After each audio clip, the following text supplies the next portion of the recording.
Yeah, Coach, obviously I know the LSU game was pretty early on in SEC play, but how much of that game are y'all watching versus how much more recent stuff? And what would you like to carry over / change from that game? Well, I've definitely watched it. Our coaches have watched it. We'll show bits and pieces, but we're such a different team, and I'm sure they are too. So there's a place for that, but it's much more about where they're at right now, what we're coming off of from our games last week, and then really the adjustments that we want to make based on what we know from the first game and how they've changed since that time. Tom, I want to ask you, you added Michael Curry to your staff, a few months ago. What has he brought to your program? What's the value his experience brings to your players and staff on a daily basis? Well, I think that my first memory of seeing Michael Curry in person outside of seeing him play was when I first got to Marquette and I went over to a Bucks walkthrough. I was going to go to the game that night. They were playing the Wizards, and I went to the walkthrough, and George Karl ended the walkthrough early, but there's Michael Curry with three of the younger players out there for probably another 45 minutes to an hour, working on shooting games, playing 2-on-2, things like that. And that always stuck with me. And the way people that played with him or coached him talked about him, and I always followed his career. And then I got to know him when I got here. I'd met him before, but I got to know him when I got here. And over a period of time, we developed a relationship. He wanted to get back into coaching. And the more that I was around him, the more that I totally looked at it like we need what he brings on this staff. Not only what he brings as a coach, but who he is as a person, who he is as a person of high level respect in the sense of how he can mentor and not only help the players, but heck, he's helped the coaches. He helps me immensely. And the number one value was to bring it to the players, which I think we're accomplishing, but also just having somebody with that type of experience. So being able to add Michael Curry and then being able to add Tim Dather, who I knew from my years at Indiana and who had tremendous experience in the NBA for the previous 4 or 5 years, has been really, really good for us. It's been good for everybody, and it's helped immensely. Go to Chip and then Dash. Yeah, Coach, it's not real hard to follow this team and see that if you could have played a little bit better in the first half, not gotten so far behind, you would have won a couple more of these games. You just had too big of deficits. How much of a point of discussion has that been? And I mean, what do you have to act like after the opening tip that you're trailing by double digits just to get those guys in the right frame of mind? No, I don't think so. Not at all. I think it's just I don't think it's that way. I think you got to continue to build confidence throughout the game. And obviously when we've played pretty well, we've been able to string stops together, but we've also scored at a pretty good clip, and our shooting has been good. I don't think you can, as a coach, you can never allow the lack of offense to influence how you're coaching them during the game, because the last thing you want to do is put more pressure on them. You want to be better you want to make sure they're better decision makers. You want to make sure they're understanding what we're trying to get. You have to coach them throughout the game to get better, but you don't coach them with a level of pressure that makes it even tougher. Because sometimes when that basket doesn't look very big and you start putting undue pressure on them, that basket can look like a thimble. And we don't need to have that, right? We need to be able to understand that it is a very, very long game, and so many different things can happen inside of it. And we've had a lot of different experiences right now this season that hopefully will serve us. So the last thing they need is me berating them or making them feel unconfident when it comes to continuing to play, because as a coach, you have a really good barometer of how long the game is. Sometimes the players, they live in the moment, or worse than that, they live in the past. And you got to get them out of the past of the game, just like we wouldn't want to spend a lot of time on past games when it comes to bringing them up during the game. But you got to get into the moment with the player so that you can help him see that there's something inside the future of that game. And I think that's what coaching is really all about. Continue to have them find ways inside of the game when you're down, okay, or when you're up, to continue to play to win, not to lose, but to continue to understand just how long the game is and just how important every possession is. Hey, Coach. Of all the point guards you've coached over your career, what has been the unique thing about Severe and is kind of what he brings and what he's asked to do?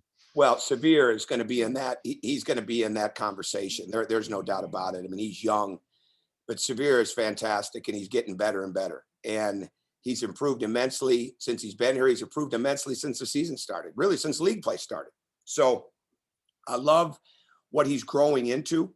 And I fully believe that he is going to be one of the marquee guards in the country moving forward. And I also truly believe that he's going to play at the next level in the NBA when that time comes too.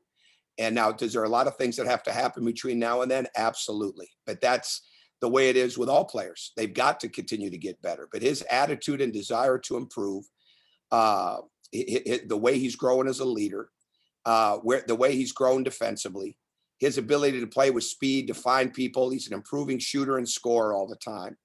You know, those things lead me to believe that he's just going to continue to get better and better. Just one quick follow-up, if I can, Coach. Just update on Andrew Garcia, kind of how he's doing. Since it's Well, he didn't do a lot. He didn't do a lot yesterday. I'm hopeful that when we get out there today, that he'll be able to do more. He had what had been placed, the rods that had been placed in his nose in the surgery that he had the other day. They were removed today. So, you know, we knew that he was fully cleared to play on Saturday, but we also knew that he was uncomfortable. And unfortunately, he took a couple of hits there. But hopefully he will feel much better, and the mask will continue to protect him. And hopefully he'll start to really regroup to the point where he feels comfortable, because we certainly miss not having him anywhere near 100% the other day. There's no doubt about that. Let's go to Jed and then Mike. Hey, Coach. I just want to follow up on Xavier. How much have you seen him grow just as a scorer? It seems like he's scoring at a really consistent rate over these past few weeks, getting to the rim and finishing. How have you seen him just grow and develop as a scorer, like you said, over the course of this season and since league play started? Well, he works really hard at his shooting. And I think when he steps into it and he's in a game speed mode and he's in a rhythm of his shot, it's a very good shot. And I like his pull up, that he can really get to the basket. I think his decision making continues to improve, which is so important. And I mean, and again, there's a lot of congestion in that lane at times, because especially when we're not shooting it as well, or when the defense doesn't feel that they have to guard certain guys in our lineups right now. So that's why the cutting, the movement, him being able to play through that, continue to get the ball back the second and third time, you know, those things are really, really important. But I think what he's doing is he's getting better and better defensively. Which is showing what kind of catalyst he can be for our team. So he's the kind of guy that he's growing. He's got tremendous confidence. I've got great confidence in him. His teammates do. He's getting better and better. And he makes a lot of things happen for us. Coach touched on you and LSU both being different than the first time you met. Can you share some of the things that you're seeing LSU do differently and maybe some of the keys to the game? Well, I don't know if they're just improving. I mean, they're scoring at a very high rate.